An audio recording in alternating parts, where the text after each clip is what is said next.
بسم اللہ الرحمن الرحیم۔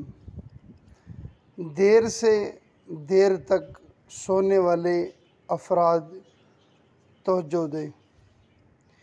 ایک شخص حضرت ابراہیم بن ادھم رحمہ اللہ تعالی سے بحث کر رہا تھا کہ برکت نام کی کوئی چیز نہیں ہوتی۔ آپ علیہ الرحمہ نے فرمایا، تم نے کتیا اور بکری دیکھی ہے؟ وہ شخص بولا، ہاں۔ آپ نے اس شخص سے پوچھا، کتیا اور بکری میں زیادہ بچے کون جنتا ہے؟ وہ بولا، کتیا۔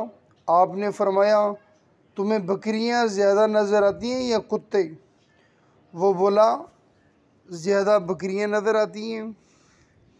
حضرت ابراہیم بن ادھم فرماتے ہیں، حالانکہ بکریاں ذبح ہوتی ہیں پھر بھی کم نہیں ہوتی، تو کیا یہ برکت نہیں ہے؟ اسی کا نام برکت ہے۔ وہ شخص بولا، ایسا کیوں ہے کہ بکریوں میں برکت ہے اور کتوں میں نہیں؟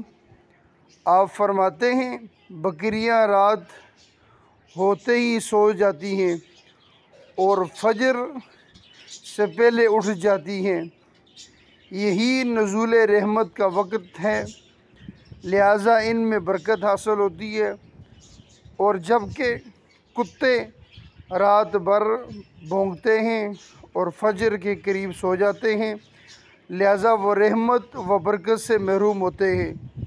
پس یہ غور و فکر کا مقام ہے۔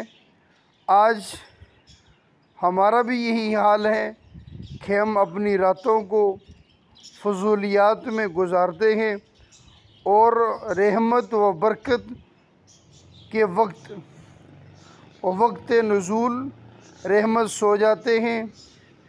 اسی وجہ سے آج نہ تو ہمارے مال میں برکت ہے اور نہ ہی ہماری اولاد میں اور نہ ہی کسی دوسری شے میں برکت رہ گئی ہے۔ اللہ تبارک و تعالی ہم سب کو عمل کرنے کی توفیق عطا فرمائے، دیر سے سونے اور دیر سے جاگنے سے محفوظ فرمائے، جلدی سونے اور جلدی جاگنے کی برکت نصیب فرمائے اور اسی پر عمل کرنے کی توفیق عطا فرمائے۔